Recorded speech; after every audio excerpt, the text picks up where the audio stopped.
Hello everyone, जय हिंद। स्वागत आपका आपके अपने यूट्यूब चैनल के प्लेटफॉर्म में। आज मैं आपके समक्ष बात कर रहा हूँ मानव नेत्र से संबंधित सभी महत्वपूर्ण जानकारियों और मानव नेत्र से संबंधित सभी महत्वपूर्ण प्रश्नों के संदर्भ में। यह वीडियो आपके सामान्य ज्ञान के साथ साथ यदि आप किसी भी परीक्षा की तैयारी कर रहे हैं तो यह वीडियो आपके लिए अति महत्वपूर्ण और लाभदायक होने वाला है, इसलिए इस वीडियो को जरूर अंत तक देखें। और यदि आपने इससे पूर्व बायोलॉजी की वीडियो को नहीं देखा है तो कोई बात नहीं, मैं उन सभी वीडियो की लिंक को इस वीडियो की डिस्क्रिप्शन में लिंक कर दूंगा। आप चाहे तो वहां से भी देख सकते हैं या प्लेलिस्ट में जाकर भी देख सकते हैं। और इसी के साथ मैं अपने वीडियो को स्टार्ट करता हूं। मानव नेत्र और फर्स्ट क्वेश्चन है कि आंखों के अध्ययन को क्या कहा जाता है। इसका आंसर है ऑप्शन ए, ऑप्थेल्मोलॉजी। अर्थात आंखों के अध्ययन को ऑप्थेल्मोलॉजी या नेत्र विज्ञान कहा जाता है। और नेत्र एक संवेदनशील अंग या सेंसरी ऑर्गन होता है जो कि देखने में मदद करता है। और मानव में दो नेत्र होते हैं और नेत्र ऑर्बिटल कैविटी में स्थित होते हैं। और ये पॉइंट भी कई बार जमों में पूछा जाता है कि नेत्र कहाँ पर स्थित होते हैं, तो इसका आंसर होगा ऑर्बिटल कैविटी में। एक बार पुनः रिपीट करता हूँ कि आंखों के अध्ययन को ऑप्थेल्मोलॉजी या नेत्र विज्ञान कहते हैं। और नेक्स्ट महत्वपूर्ण प्रश्न की मानव शरीर का कौन सा ऊतक जिसमें रक्त वाहिकाएं नहीं होते हैं। उसका आंसर है ऑप्शन ए, कॉर्निया। अर्थात मानव शरीर के कॉर्निया में रक्त वाहिकाएं नहीं होती हैं। और कॉर्निया एक पारदर्शी परत होती है और कॉर्निया नेत्र के अंदर आने वाले प्रकाश को मोड़ देती है, क्योंकि इससे प्रकाश हमारी आंख में चुभता नहीं है। और कॉर्निया का मुख्य कार्य प्रकाश का परावर्तन करना है।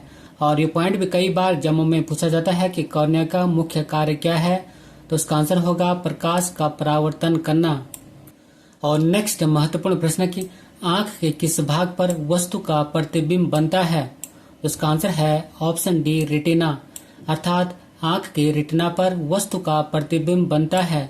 और रेटिना आंख की सबसे आंतरिक परत होती है। और रेटिना नर्व से बनी एक पतली परत होती है। और रेटिना के पास फोटो रिसेप्टर होते हैं जिन्हें की कोन और रोड कहते हैं। और यह भी कई बार जम्मू में पूछा जाता है कि कोन और रोड कहाँ होते हैं, तो इसका आंसर होगा रेटिना के पास फोटो रिसेप्टर में। और रेटिना पर प्रतिबिंब का प्रभाव लगभग 1/6 सेकंड तक रहता है। एक बार पुनः रिपीट करता हूँ कि आंख के रेटिना पर वस्तु का प्रतिबिंब बनता है। और नेक्स्ट महत्वपूर्ण प्रश्न की आंखों की ऐसी बीमारी जिसमें आंसू सूख जाते हैं। उसका आंसर है ऑप्शन सी, जीरोपथेल्मिया। अर्थात आंखों की बीमारी जीरोपथेल्मिया में आंसू सूख जाते हैं। और यह बीमारी विटामिन ए की कमी से होती है। नेक्स्ट महत्वपूर्ण प्रश्न कि मनुष्य की आंख का सबसे बाहरी भाग क्या कहलाता है। इसका आंसर है ऑप्शन ए, स्क्लेरा या श्वेत पटल। अर्थात मनुष्य की आंख का सबसे बाहरी भाग स्क्लेरा या श्वेत पटल कहलाता है। और यह आंखों का सबसे बड़ा भाग होता है जो सफेद रंग का होता है। और स्क्लेरा या श्वेत पटल नेत्र का सफेद भाग होता है और यह कोलेजन फाइबर से मिलकर बनता है। एक बार पुनः रिपीट करता हूँ कि मनुष्य की आंख का सबसे बाहरी भाग स्क्लेरा या श्वेत पटल होता है। बात करूं मैं स्क्लेरा या श्वेत पटल के मुख्य कार्यों के संदर्भ में, तो स्क्लेरा या श्वेत पटल नेत्र गेंद या आईबॉल को सुरक्षा प्रदान करता है। और यह अर्थात स्क्लेरा आंख को सुरक्षित रखता है और यह आंख के आकार को बनाए रखने में मदद करता है, साथ ही उसे खराब होने या घातक प्रभावों से बचाता है। एक बार पुनः रिपीट करता हूँ कि स्क्लेरा या श्वेत पटल नेत्र गेंद या आईबॉल को सुरक्षा प्रदान करता है। और यह अर्थात स्क्लेरा या श्वेत पटल आंख को संरक्षित रखता है और यह आंख के आकार को बनाए रखने में मदद करता है, साथ ही उसे खराब होने या घातक प्रभावों से बचाता है। और नेक्स्ट महत्वपूर्ण प्रश्न कि मनुष्य की आंख कितनी परतों से मिलकर बना होता है। तो उसका आंसर है ऑप्शन बी, 3। अर्थात मनुष्य की आंख 3 परतों से मिलकर बना होता है। और फर्स्ट है कि ऊपरी परत जिसे कि आउटर लेयर कहते हैं।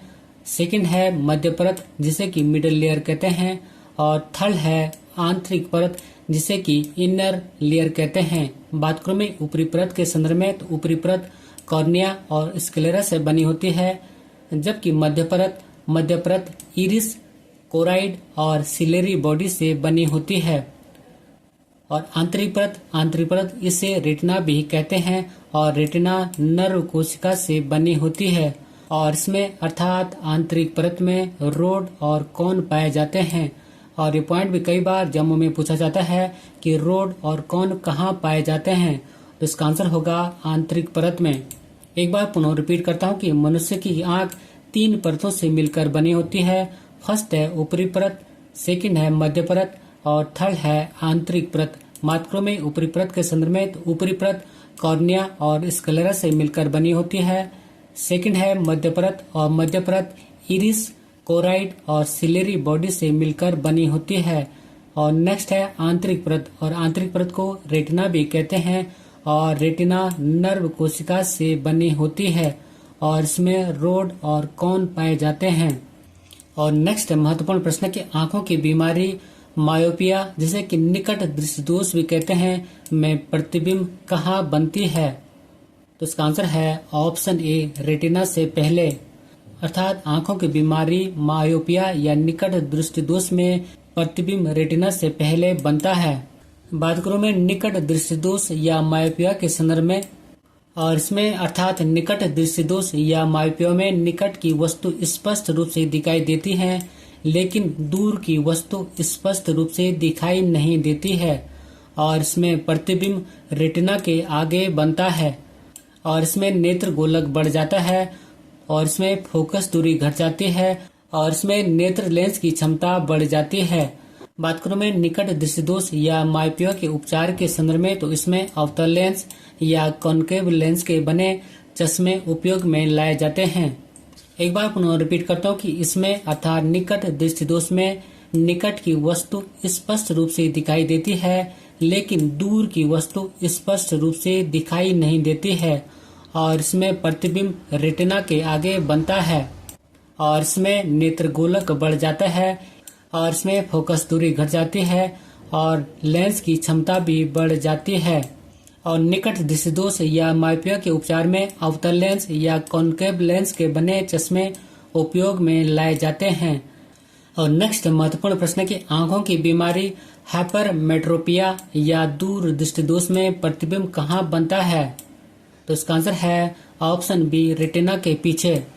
अर्थात आंखों की बीमारी हाइपरमेट्रोपिया या दूर दृष्टि दोष में प्रतिबिंब रेटिना के पीछे बनता है। बात करें में दूर दृष्टि दोष के संदर्भ में, तो इसमें अर्थात दूर दृष्टि दोष में दूर की वस्तु स्पष्ट रूप से दिखाई देती है लेकिन नजदीक की वस्तु स्पष्ट रूप से दिखाई नहीं देती है और इसमें प्रतिबिंब रेटिना के पीछे बनता है और इसमें नेत्र गोलक घट जाता है, इसमें लेंस की क्षमता घट जाती है लेकिन फोकस दूरी बढ़ जाती है।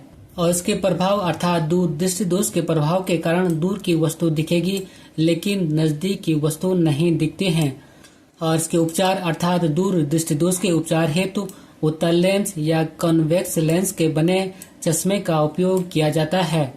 एक बार पुनः रिपीट करता हूँ कि इसमें अर्थात दूर दृष्टि दोष में दूर की वस्तु स्पष्ट रूप से दिखाई देती है लेकिन नजदीक की वस्तु स्पष्ट रूप से दिखाई नहीं देती है और इसमें प्रतिबिंब रेटिना के पीछे बनता है।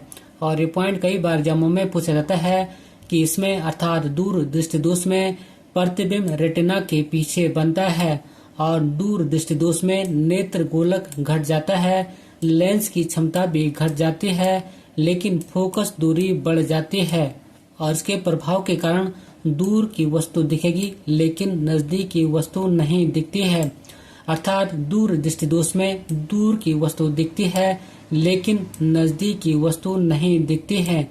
और इसके उपचार में अर्थात दूर दृष्टि दोष के उपचार में उत्तल लेंस या अभिसारी लेंस या कॉन्वेक्स लेंस के बने चश्मे का उपयोग किया जाता है।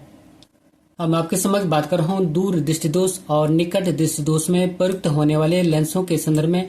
तो दूर दृष्टि दोष में उत्तल लेंस का प्रयोग किया जाता है और निकट दृष्टि दोष में अवतल लेंस का प्रयोग किया जाता है। और याद करने की ट्रिक रूप में आप इसे भी प्रयोग कर सकते हैं। और नेक्स्ट महत्वपूर्ण प्रश्न की आंखों का वह काला छिद्र जहां से प्रकाश प्रवेश करता है उसे क्या कहते हैं, इसका आंसर है ऑप्शन बी पुतली या पुपिल। अर्थात आंखों का वह काला क्षेत्र जहां से प्रकाश प्रवेश करता है उसे पुतली कहते हैं और पुतली आइरिस के बीच में स्थित होती है और यह अर्थात पुतली आंख में प्रकाश की मात्रा को नियंत्रित करता है। और नेक्स्ट महत्वपूर्ण प्रश्न है कि मानव नेत्र लेंस किस पेशी पर टिका रहता है। इसका आंसर है ऑप्शन बी सिलियरी पेशी पर। अर्थात मानव नेत्र लेंस सिलियरी पेशी पर टिका रहता है और ये प्रश्न भी कई बार एग्जामों में पूछा जा चुका है। और नेक्स्ट महत्वपूर्ण प्रश्न की मानव आंख से आंसू किस ग्रंथि से निकलते हैं। तो इसका आंसर है ऑप्शन सी लैक्रिमल ग्रंथि या लैक्रिमल ग्लैंड से। अर्थात मानव आंख से आंसू लैक्रिमल ग्रंथि से निकलते हैं और लैक्रिमल ग्रंथि जिसे कि अश्रु ग्रंथि भी कहते हैं अश्रु बनाती है जो कि आंख को साफ करती है और यह ग्रंथि अर्थात लैक्रिमल ग्रंथि दोनों आंखों के अंदर होती है।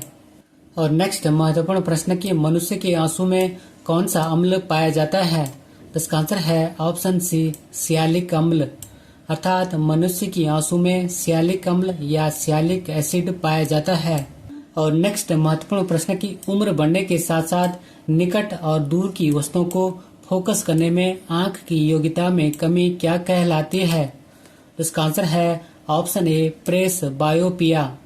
अर्थात उम्र बढ़ने के साथ साथ निकट और दूर की वस्तुओं को फोकस करने में आंख की योग्यता में कमी को प्रेस बायोपिया कहते हैं और प्रेस बायोपिया को जरा दृष्टि दोष भी कहते हैं। और नेक्स्ट महत्वपूर्ण प्रश्न की आंखों में प्रवेश करने वाले प्रकाश की मात्रा को कौन नियंत्रित करता है। तो इसका आंसर है ऑप्शन सी आइरिस या प्रनालिका। अर्थात आंखों में प्रवेश करने वाले प्रकाश की मात्रा को आइरिस या प्रनालिका नियंत्रित करती है। और नेक्स्ट महत्वपूर्ण प्रश्न की नेत्रदान में दाता की आंख के किस हिस्से को प्रतिरूपित किया जाता है। तो उसका आंसर है ऑप्शन ए कॉर्निया को। अर्थात नेत्रदान में दाता की आंख के कॉर्निया हिस्से को प्रतिरूपित किया जाता है और कॉर्निया एक पारदर्शी परत होती है और कॉर्निया नेत्र के अंदर आने वाले प्रकाश को मोड़ देती है जिससे कि प्रकाश हमारे आंख में चुभता नहीं है। बात करें मैं कॉर्निया के मुख्य कार्यों के संदर्भ में तो कॉर्निया का मुख्य कार्य प्रकाश का परावर्तन करना है। और नेक्स्ट महत्वपूर्ण प्रश्न की आइरिस का क्या काम होता है। आंसर है ऑप्शन ए आंख में जाने वाले प्रकाश की मात्रा को नियंत्रित करना। अर्थात आइरिस का मुख्य कार्य आंख में जाने वाले प्रकाश की मात्रा को नियंत्रित करना है। और नेक्स्ट महत्वपूर्ण प्रश्न है और प्रश्न में कई बार एग्जामों में पूछा जाता है और प्रश्न की स्वस्थ नेत्र के लिए स्पष्ट दृष्टि की न्यूनतम दूरी कितनी होती है। तो उसका आंसर है ऑप्शन डी 25 सेंटीमीटर। अर्थात स्वस्थ नेत्र के लिए स्पष्ट दृष्टि की न्यूनतम दूरी 25 सेंटीमीटर होती है। और नेक्स्ट महत्वपूर्ण प्रश्न की यदि कोई व्यक्ति दूर की वस्तुओं को स्पष्ट नहीं देख सकता है तो उसकी दृष्टि में कौन सा दोष है। उसका आंसर है ऑप्शन बी निकट दृष्टि दोष। अर्थात यदि कोई व्यक्ति दूर की वस्तुओं को स्पष्ट नहीं देख सकता है तो उसकी दृष्टि में निकट दृष्टि दोष है और निकट दृष्टि दोष में उपचार के लिए अवतल लेंस का प्रयोग किया जाता है। और नेक्स्ट महत्वपूर्ण प्रश्न के निकट दृष्टि दोष से पीड़ित व्यक्ति के चश्मे में प्रयोग किया जाता है तो इसका आंसर है ऑप्शन बी अवतल लेंस। अर्थात निकट दृष्टि दोष से पीड़ित व्यक्ति के चश्मे में अवतल लेंस का प्रयोग किया जाता है। और नेक्स्ट महत्वपूर्ण प्रश्न की जरा दृष्टि दोष के उपचार के लिए प्रयुक्त होता है। इसका आंसर है ऑप्शन डी द्विफोकल लेंस। अर्थात जरा दृष्टि दोष के उपचार के लिए द्विफोकल लेंस का प्रयोग किया जाता है। और नेक्स्ट महत्वपूर्ण प्रश्न है और प्रश्न भी कई बार एग्जामों में पूछा जा चुका है और प्रश्न की एक आदमी 10 मीटर से कम दूरी की वस्तु स्पष्ट नहीं देख पाता तो वह किस दृष्टि दोष से पीड़ित है। इसका आंसर है ऑप्शन बी दूर दृष्टि दोष से। अर्थात एक आदमी 10 मीटर से कम दूरी की वस्तु स्पष्ट नहीं देख पाता तो वह दूर दृष्टि दोष से पीड़ित है क्योंकि स्वस्थ नेत्र के लिए स्पष्ट दृष्टि की न्यूनतम दूरी 25 सेंटीमीटर है। और नेक्स्ट महत्वपूर्ण प्रश्न है, और ये प्रश्न भी कई बार एग्जामों में पूछा जा चुका है। और प्रश्न की नेत्र के लेंस के समंजन शक्ति को समायोजित करने के लिए मानव नेत्र का कौन सा हिस्सा जिम्मेदार है? तो इसका आंसर है ऑप्शन सी, सिलेरी मांसपेशियां। और सिलेरी मांसपेशियां लेंस की फोकस दूरी को नियंत्रित करती हैं। जब सिलेरी पेशियां फैलती हैं तो लेंस मोटा हो जाता है तथा इसकी फोकस दूरी कम हो जाती है। और जब सिलेरी पेशियां सिकुड़ती हैं तो नेत्र लेंस पतला हो जाता है और इसकी फोकस दूरी बढ़ जाती है। एक बार पुनः रिपीट करता हूँ कि नेत्र के लेंस के समांजन शक्ति को समायोजित करने के लिए मानव नेत्र की सिलेरी मांसपेशियां जिम्मेदार होती हैं। और सिलेरी मांसपेशियां लेंस की फोकस दूरी को नियंत्रित करती हैं। और जब सिलेरी पेशियां फैलती हैं तो लेंस मोटा हो जाता है तथा इसकी फोकस दूरी कम हो जाती है। और जब सिलेरी पेशियां सिकुड़ती हैं तो नेत्र लेंस पतला हो जाता है और इसकी फोकस दूरी बढ़ जाती है। और नेक्स्ट महत्वपूर्ण प्रश्न की आंख के किस भाग में अंध बिंदु या पीत बिंदु पाए जाते हैं? तो इसका आंसर है ऑप्शन डी, दृष्टि पटल पर। अर्थात आंख के दृष्टि पटल भाग पर अंध बिंदु या पीत बिंदु पाए जाते हैं। और पीत बिंदु आंख के दृष्टि पटल के मध्य में स्थित एक अंडाकार बिंदु है और यही दृष्टि संवेदन सबसे तीव्र होता है। और अंध बिंदु वह स्थान है जहां दृष्टि तंत्रिका रेटिना को अक्षबिंब पर भेदती है और इस स्थान पर प्रकाश की संवेदनाओं को ग्रहण करने वाली फोटो रिसेप्टर कोशिकाओं का अभाव होता है। और नेक्स्ट महत्वपूर्ण प्रश्न है, यदि आंख का लेंस अपारदर्शी हो जाए तो आंख के रोग को क्या कहा जाता है? इसका आंसर है ऑप्शन डी, मोतियाबिंद। अर्थात यदि आंख का लेंस अपारदर्शी हो जाए तो आंख के रोग को मोतियाबिंद कहा जाता है। नेक्स्ट महत्वपूर्ण प्रश्न की मानव आंख की पुतली जिस एल्केलाइड के अति तन्व विलयन से फैलाई जाती है वह है, उसका आंसर है ऑप्शन सी, एट्रापिन। और मानव आंख की पुतली एट्रापिन एल्केलाइड के अति तन्व विलयन से फैलाई जाती है। एक बार पुनः रिपीट करता हूँ कि मानव आंख की पुतली जिस एल्केलाइड के अति तन्व विलयन से फैलाई जाती है वह एट्रापिन कहलाती है। और नेक्स्ट महत्वपूर्ण प्रश्न की मानव नेत्र में उपस्थित लेंस कौन सा है? तो उसका आंसर है ऑप्शन ए, उत्तर लेंस। अर्थात मानव नेत्र में उत्तर लेंस उपस्थित होता है। और यह भी कई बार एग्जामों में पूछा जाता है कि मानव नेत्र में कौन सा लेंस उपस्थित होता है? तो इसका आंसर है उत्तर लेंस। और नेक्स्ट महत्वपूर्ण प्रश्न की नेत्र में किसी वस्तु का बना प्रतिबिंब होता है? तो इसका आंसर है ऑप्शन डी, वास्तविक, उल्टा तथा छोटा। अर्थात मानव नेत्र में किसी वस्तु का बना प्रतिबिंब वास्तविक, उल्टा और छोटा होता है। और नेक्स्ट महत्वपूर्ण प्रश्न की आंख में प्रवेश करने वाले प्रकाश को किसके द्वारा नियंत्रित और नियमित किया जाता है? तो उसका आंसर है ऑप्शन ए, आइरिस के द्वारा। अर्थात आंख में प्रवेश करने वाले प्रकाश की मात्रा को आइरिस के द्वारा नियंत्रित और नियमित किया जाता है। और नेक्स्ट महत्वपूर्ण प्रश्न की नेत्र की समंजन क्षमता कम हो जाने से कौन सा दोष उत्पन्न होता है? उसका आंसर है ऑप्शन सी, जरा दृष्टि दोष। अर्थात मानव नेत्र की समंजन क्षमता कम हो जाने से जरा दृष्टि दोष उत्पन्न होता है। और नेक्स्ट महत्वपूर्ण प्रश्न की मनुष्य की आंख का उभरा हुआ भाग क्या कहलाता है? इसका आंसर है ऑप्शन ए, कॉर्निया। अर्थात मनुष्य की आंख का उभरा हुआ भाग कॉर्निया कहलाता है। और श्वेत पटल के सामने के पारदर्शी भाग को कॉर्निया कहा जाता है। और यह अर्थात कॉर्निया आंखों के बाहर एक पतली झिल्ली के आवरण के समान होता है और प्रकाश कॉर्निया के माध्यम से आंख में प्रवेश करता है। एक बार पुनः रिपीट करता हूँ कि मनुष्य की आंख का उभरा हुआ भाग कॉर्निया कहलाता है और श्वेत पटल के सामने के पारदर्शी भाग को कॉर्निया कहा जाता है। और यह अर्थात कॉर्निया आंखों के बाहर एक पतली झिल्ली के आवरण के समान होता है और प्रकाश कॉर्निया के माध्यम से आंख में प्रवेश करता है। और नेक्स्ट महत्वपूर्ण प्रश्न की मनुष्य की आंख में रोशनी कहाँ से प्रवेश करती है? तो इसका आंसर है ऑप्शन ए कॉर्निया से। अर्थात मनुष्य की आंख में रोशनी कॉर्निया से प्रवेश करती है। बात करूं मैं कॉर्निया के मुख्य कार्यों के संदर्भ में, तो कॉर्निया के मुख्य कार्य आंख की बाहरी सतह को ढकने में मदद करना और प्रकाश को आंख के अंदर पहुंचने देना है। एक बार पुनः रिपीट करता हूँ कि मनुष्य की आंख में रोशनी कॉर्निया के माध्यम से प्रवेश करती है और कॉर्निया के मुख्य कार्य आंख की बाहरी सतह को ढकने में मदद करना और प्रकाश को आंख के अंदर पहुंचने देना है। और नेक्स्ट महत्वपूर्ण प्रश्न कि मनुष्य के आंखों को आकार कौन प्रदान करता है? तो इसका आंसर है ऑप्शन सी विट्रस ह्यूमर। अर्थात मनुष्य की आंखों को आकार विट्रस ह्यूमर प्रदान करता है। और विट्रस ह्यूमर एक प्रकार का दर होता है जो लेंस तथा रेटिना के बीच पाया जाता है। बात करूं मैं विट्रस ह्यूमर के मुख्य कार्यों के संदर्भ में, तो इसका मुख्य कार्य आंख को अपनी स्थिति में रखना, आंख की संरचना को स्थिर रखना और आंख की आकार को मध्यम स्थिति में बनाए रखना है।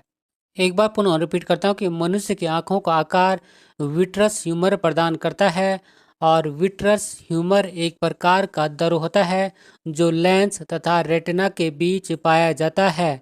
और विट्रस ह्यूमर का मुख्य कार्य आंख को अपनी स्थिति में रखना, आंख की संरचना को स्थिर रखना और आंख की आकार को मध्यम स्थिति में बनाए रखना है। और नेक्स्ट महत्वपूर्ण प्रश्न है कि एक्वस ह्यूमर का मुख्य कार्य क्या होता है? तो इसका आंसर है ऑप्शन ए आंसू बनाना। अर्थात एक्वस ह्यूमर का मुख्य कार्य आंसू बनाना होता है। और एक्वस ह्यूमर एक दर होता है जो आइरिस तथा लेंस के बीच पाया जाता है और यह आंखों को फुलाए रखता है और पोषण प्रदान करता है। एक बार पुनः रिपीट करता हूँ कि एक्वस ह्यूमर का मुख्य कार्य आंसू बनाना होता है और यह एक प्रकार का दर होता है जो आइरिस तथा लेंस के बीच पाया जाता है और इसका मुख्य कार्य आंखों को फुलाए रखना और पोषण प्रदान करना है। और नेक्स्ट महत्वपूर्ण प्रश्न कि मनुष्य की आंखों का कौन सा सेल काली और सफ़ेद रंग की रोशनी दिखाता है? तो इसका आंसर है ऑप्शन ए रोड सेल। अर्थात मनुष्य की आंखों का रोड सेल काली और सफ़ेद रोशनी को दिखाता है। और नेक्स्ट महत्वपूर्ण प्रश्न है कि मनुष्य के आंखों में लेंस कहाँ होता है? तो इसका आंसर है ऑप्शन ए पुतली के पीछे। अर्थात मनुष्य के आंखों में लेंस पुतली के पीछे होता है और मानव लेंस उत्तल लेंस की भांति कार्य करता है। और नेक्स्ट क्वेश्चन है कि प्रकाश की किस घटना के कारण मनुष्य आंखों से देख सकता है? इसका आंसर है ऑप्शन ए परावर्तन के कारण। अर्थात प्रकाश की परावर्तन की घटना के कारण मनुष्य आंखों से देख सकता है। और नेक्स्ट महत्वपूर्ण प्रश्न कि मनुष्य की आंख कितने मेगापिक्सल की होती है? इसका आंसर है ऑप्शन डी 576 मेगापिक्सल की। अर्थात मनुष्य की आंख 576 मेगापिक्सल की होती है। और नेक्स्ट महत्वपूर्ण प्रश्न कि एक सामान्य मनुष्य के लिए स्पष्ट दृष्टि की न्यूनतम दूरी कितनी होती है? तो इसका आंसर है ऑप्शन ए 25 सेंटीमीटर। अर्थात एक सामान्य मनुष्य के लिए स्पष्ट दृष्टि की न्यूनतम दूरी 25 सेंटीमीटर होती है और ये क्वेश्चन भी कई बार एग्जामों में पूछा जा चुका है। बात करूं मैं स्पष्ट दृष्टि के संदर्भ में, तो नेत्र के सामने वह निकटतम दूरी जहां पर रखी वस्तु नेत्र को स्पष्ट दिखाई देती है, नेत्र की स्पष्ट दृष्टि की न्यूनतम दूरी कहलाती है। और सामान्य आँख के लिए यह दूरी अर्थात स्पष्ट दृष्टि की निकटतम दूरी 25 सेंटीमीटर होती है।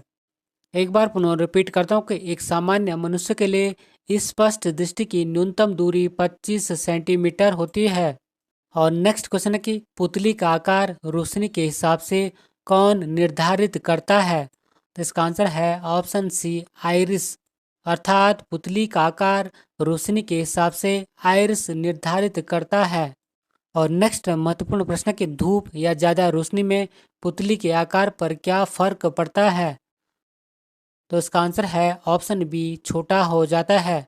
अर्थात धूप या ज़्यादा रोशनी में पुतली का आकार छोटा हो जाता है। और नेक्स्ट क्वेश्चन है कि अंधेरे या कम रोशनी में पुतली के आकार पर क्या फर्क पड़ता है? तो इसका आंसर है ऑप्शन ए बड़ा हो जाता है। अर्थात अंधेरे या कम रोशनी में पुतली का आकार बड़ा हो जाता है। और नेक्स्ट क्वेश्चन है कि मनुष्य की आंखों का दृष्टि का स्थायित्व कितना होता है। तो इसका आंसर है ऑप्शन ए 1/16 सेकंड। अर्थात मनुष्य की आंखों का दृष्टि का स्थायित्व 1/16 सेकंड होता है। और नेक्स्ट क्वेश्चन है कि मनुष्य की आंख अधिकतम कितनी डिग्री देख सकती है। तो इसका आंसर है ऑप्शन ए 150 डिग्री। अर्थात मनुष्य की आंख अधिकतम 150 डिग्री देख सकती है। और नेक्स्ट महत्वपूर्ण प्रश्न है कि मनुष्य की आंख के किस परत में रक्त पाया जाता है। तो इसका आंसर है ऑप्शन बी कोरोइड परत में। अर्थात मनुष्य की आंख के कोरोइड परत में रक्त पाया जाता है। और कोरोइड आंख को ऑक्सीजन और न्यूट्रिशन प्रदान करता है। और नेक्स्ट महत्वपूर्ण प्रश्न है और प्रश्न भी कई बार एग्जामों में पूछा जा चुका है। और प्रश्न की लेंस की प्रकाशीय शक्ति का मात्रक क्या होता है। तो इसका आंसर है ऑप्शन ए डायोप्टर। अर्थात लेंस की प्रकाशीय शक्ति का मात्रक डायोप्टर होता है। और नेक्स्ट क्वेश्चन है कि आंखों का रंग किसके द्वारा निर्धारित होता है। तो इसका आंसर है ऑप्शन डी आइरिस के द्वारा। अर्थात आंखों का रंग आइरिस के द्वारा निर्धारित होता है। और नेक्स्ट महत्वपूर्ण प्रश्न है कि आपबिंदुकता एक बीमारी है। तो इसका आंसर है ऑप्शन डी आंख की। अर्थात आपबिंदुकता आंख की बीमारी है। और इसमें अर्थात आपबिंदुकता में ऊर्ध्वाधर रखी वस्तु तिरछी दिखती है। और इसके उपचार के लिए बेलनाकार लेंस का प्रयोग किया जाता है। एक बार पुनः रिपीट करता हूँ कि आपबिंदुकता आंख की बीमारी है। और इसमें अर्थात आपबिंदुकता में ऊर्ध्वाधर रखी वस्तु तिरछी दिखती है। और इसके उपचार के लिए अर्थात आपबिंदुकता के उपचार के लिए बेलनाकार लेंस का प्रयोग किया जाता है। और नेक्स्ट महत्वपूर्ण प्रश्न है और प्रश्न में कई बार एग्जामों में पूछा जा चुका है। और प्रश्न की किस पक्षी के दृष्टिपटल पर रोड सेल की अधिकतम संख्या और कोन सेल की न्यूनतम संख्या पाई जाती है। तो इसका आंसर है ऑप्शन ए उल्लू। अर्थात उल्लू के दृष्टिपटल पर रोड सेल की अधिकतम संख्या और कोन सेल की न्यूनतम संख्या पाई जाती है। और उल्लू में कोन सेल की न्यूनतम संख्या पाई जाती है, इसलिए वह दिन में नहीं देख सकता है। एक बार पुनः रिपीट करता हूँ कि उल्लू पक्षी के दृष्टिपटल पर रोड सेल की अधिकतम संख्या और कोन सेल की न्यूनतम संख्या पाई जाती है। और उल्लू में कोन सेल की न्यूनतम संख्या पाई जाती है, इसलिए वह दिन में नहीं देख पाता है। बात करूँ मैं महत्वपूर्ण नोट पॉइंट के संदर्भ में, तो नोट पॉइंट है कि जानवरों की आंख रात में चमकने का कारण है। तो इसका आंसर है टेपिटम लूसिडम की उपस्थिति। और ये पॉइंट भी कई बार जम्मू में पूछा जाता है कि जानवरों की आंख रात में चमकने का कारण क्या है। तो इसका आंसर है टेपिटम लूसिडम की उपस्थिति। और नेक्स्ट महत्वपूर्ण प्रश्न कि आंख के रेटिना की परंपरागत कैमरा के निम्नलिखित में से किस भाग से तुलना की जा सकती है। तो इसका आंसर है ऑप्शन ए फिल्म। और आंख का रेटिना परंपरागत कैमरे की फिल्म की तरह कार्य करता है। और रेटिना अपने से टकराने वाली प्रकाश किरणों को विद्युतीय सिग्नलों में परिवर्तित कर देता है, और जिन्हें दृश्य सिराएं मस्तिष्क तक ले जाती हैं। और एक बार पुनः रिपीट करता हूँ कि आंख का रेटिना परंपरागत कैमरे की फिल्म की तरह कार्य करता है। और रेटिना अपने से टकराने वाले प्रकाश किरणों को विद्युतीय सिग्नलों में परिवर्तित कर देता है, और जिन्हें दृश्य सिराएं मस्तिष्क तक ले जाती हैं। और नेक्स्ट महत्वपूर्ण प्रश्न है कि मनुष्य की आंख में किसी वस्तु का प्रतिबिंब जिस भाग पर बनता है वह है। तो इसका आंसर है ऑप्शन डी दृष्टिपटल या रेटिना। अर्थात मनुष्य की आंख में किसी वस्तु का प्रतिबिंब दृष्टिपटल या रेटिना पर बनता है। बात करूं मैं महत्वपूर्ण नोट पॉइंट के संदर्भ में, तो हरा, नीला और लाल रंग को प्राथमिक रंग कहा जाता है। और यह भी कई बार एग्जामों में पूछा जाता है कि प्राथमिक रंग कौन कौन से होते हैं। तो इसका आंसर होगा हरा, नीला और लाल। और बात करूं मैं दूसरे नोट पॉइंट के संदर्भ में, तो हरा, नीला और लाल रंग में किसी रंग को पहचानने की शक्ति लुप्त हो तो उसे वर्णांधता या कलर विजन कहते हैं। और ये भी मोस्ट इम्पोर्टेंट पॉइंट है कि और एक बार पुनः रिपीट करता हूँ कि हरा, नीला और लाल रंग में किसी एक रंग को पहचानने की शक्ति यदि लुप्त हो जाए तो उसे वर्णांधता या कलर विजन कहते हैं। और नेक्स्ट महत्वपूर्ण प्रश्न कि आंखों के डॉक्टर को क्या कहा जाता है। इसका आंसर है ऑप्शन ए ऑप्थेल्मोलॉजिस्ट, अर्थात आंख के डॉक्टर को ऑप्थेल्मोलॉजिस्ट कहा जाता है। और मूत्र रोग के डॉक्टर को यूरोलॉजिस्ट कहा जाता है। लीवर के डॉक्टर को हेप्टोलिस्ट कहा जाता है। हड्डी के डॉक्टर को ऑर्थोपीडिस्ट कहा जाता है। नसों के डॉक्टर को न्यूरोलॉजिस्ट कहा जाता है। और फेफड़ों के डॉक्टर को पल्मोनोलॉजिस्ट कहा जाता है। और नेक्स्ट महत्वपूर्ण प्रश्न कि आंखों की बीमारी जांचने के लिए कौन सा टेस्ट होता है। तो इसका आंसर है ऑप्शन ए ऑप्थेल्मोस्कोपी, अर्थात आंखों की बीमारी जांचने के लिए ऑप्थेल्मोस्कोपी टेस्ट किया जाता है। और इस जांच को अर्थात ऑप्थेल्मोस्कोपी को फंडोस्कोपी भी कहते हैं। बात करूँ मैं विडोल टेस्ट के संदर्भ में, तो विडोल टेस्ट टाइफाइड बुखार की जांच के लिए किया जाता है। बात करूँ मैं एलएफटी के संदर्भ में, तो LFT test liver function test के लिए किया जाता है, जिसमें कि बिलिरुबिन, एसजीओटी और एसजीपीटी की जांच की जाती है। बात करूँ मैं टीएफटी के संदर्भ में, तो टीएफटी टेस्ट थायराइड फंक्शन की जांच के लिए किया जाता है। और अंत में एक महत्वपूर्ण अभ्यास प्रश्न आपके लिए है। और अभ्यास प्रश्न की निकट दृष्टिदोष से पीड़ित व्यक्ति के चश्मे में कौन सा लेंस प्रयोग किया जाता है। और इसी क्वेश्चन के साथ मैं अपने वीडियो को समाप्त करता हूं। यदि आपको मेरा वीडियो का कंटेंट अच्छा लगे तो वीडियो को लाइक, शेयर और सब्सक्राइब करना न भूलें। मिलते हैं जल्दी नेक्स्ट वीडियो में। Thank you for watching. God bless you. जय हिंद।